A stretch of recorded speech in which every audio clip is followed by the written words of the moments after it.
Un point tout aussi intéressant va être abordé maintenant. Petit c, le droit au secret de la correspondance personnelle. En application de l'article 8 de la Convention européenne de sauvegarde des droits de l'homme et des libertés fondamentales et de l'article 9 du Code civil, le salarié peut se prévaloir du droit au secret de ses correspondances, que celles-ci soient écrites ou envoyées grâce à un outil informatique. C'est ce que la Chambre sociale de la Cour de cassation a consacré dans un arrêt célèbre du 2 octobre 2001, l'arrêt Nikon, N-I-K-O-N, que vous trouverez à la RJS 1201, numéro 1394. Il a été décidé que l'employeur ne peut, sans porter atteinte au secret des correspondances du salarié, prendre connaissance des messages qu'il a émis ou reçus grâce à un outil informatique mis à sa disposition par l'employeur. Et ce, même si l'employeur a interdit une utilisation non professionnelle de l'ordinateur. Pourquoi ? Eh bien parce que le salarié a droit, même au temps et lieu de travail, au respect de l'intimité de sa vie privée et que celle-ci implique en particulier le secret des correspondances.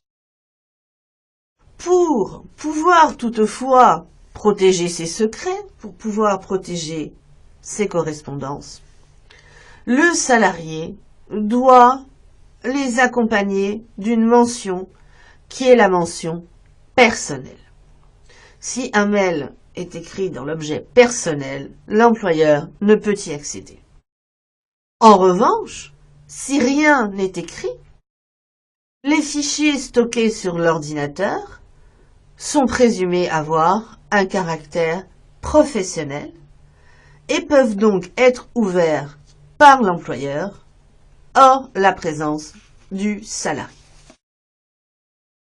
Certains ont beaucoup critiqué cet arrêt Nikon. C'est vrai qu'on peut se dire, après tout, quand on est au travail, on est là pour travailler. On n'est pas là pour envoyer des messages à sa petite amie ou faire passer des articles, des bêtises quelconques. En plus, vous êtes là sur le temps de travail, le lieu de travail, avec l'ordinateur que l'employeur a mis à votre disposition. Mais vous l'aurez compris, la Cour de cassation fait toujours prévaloir les libertés fondamentales, et là, il s'agit du droit au secret des correspondances personnelles. Alors, face à ces critiques qui ont été émises suite à l'arrêt Nikon, dans un arrêt de la Chambre sociale du 17 mai 2005, au pourvoi numéro 03 40 017, il a été inséré un bémol. L'employeur peut désormais ouvrir les fichiers, même s'ils sont marqués comme personnels, que le salarié a stockés sur son disque dur, à la condition que ce salarié soit présent ou dûment appelé et qu'il y ait un risque ou un événement particulier qui permette cette ouverture.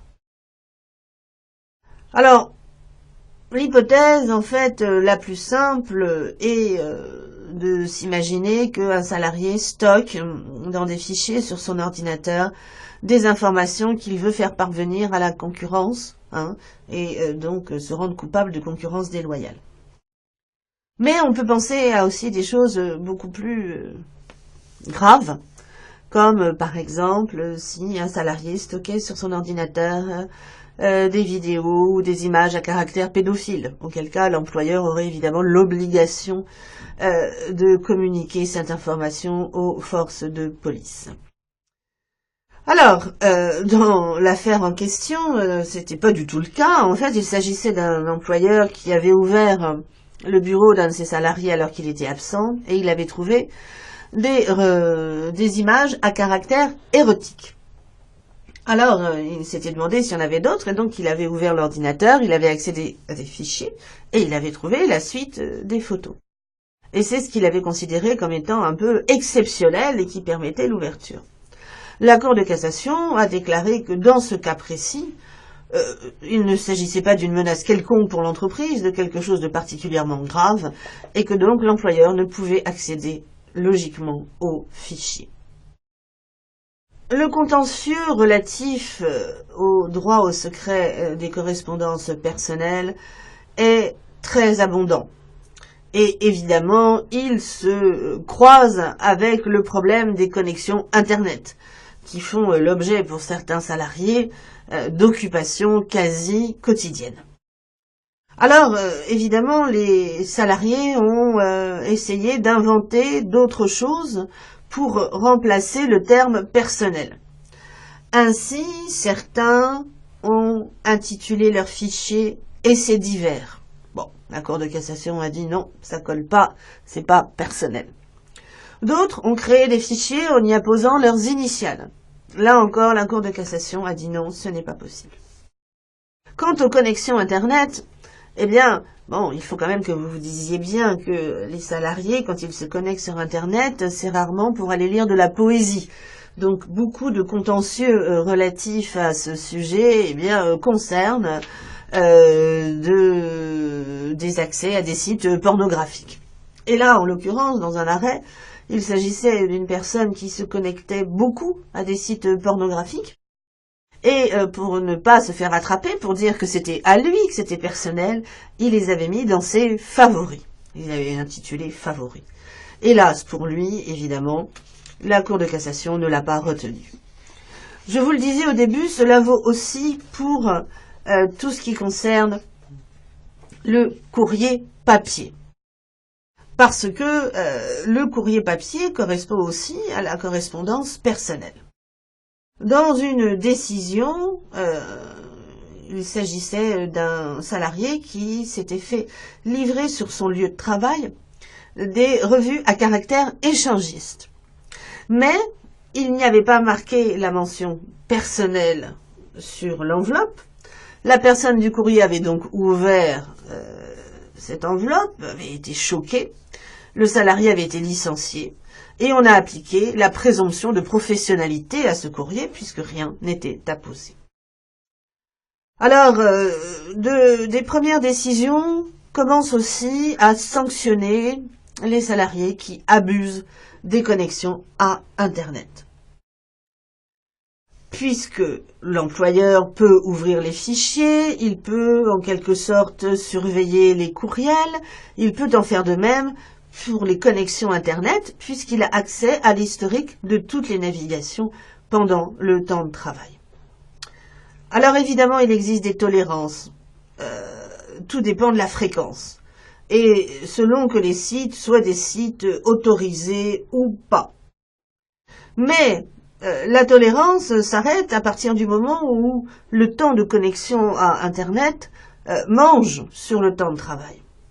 Ainsi, dans un arrêt de la Chambre sociale du 26 février 2013, au numéro de pourvoi 11 27 372, a été considéré comme une faute grave l'utilisation d'Internet pendant les heures de travail à raison de connexions répétées à de nombreux sites extra-professionnels, voyages, tourisme, prêt-à-porter, soit plus de 10 000 sur moins d'un mois. Alors, je ne sais pas exactement ce que ça représente, mais l'employeur, lui, avait fait un simple calcul. Il avait converti ça en temps de travail. Il s'était aperçu que cette personne ne travaillait plus beaucoup. La jurisprudence applicable aux courriels, aux fichiers, etc. est transposable à l'accès aux SMS. En effet, pour l'accès aux SMS envoyés depuis un téléphone portable professionnel au temps et au lieu de travail, la présomption de professionnalité s'applique. Et ce que disait la chambre sociale depuis longtemps, la chambre commerciale l'a répété dans un arrêt du 10 février 2015, qui a été beaucoup commenté, mais qui n'apporte pas beaucoup d'intérêt, puisque la chambre sociale l'avait déjà dit. Alors,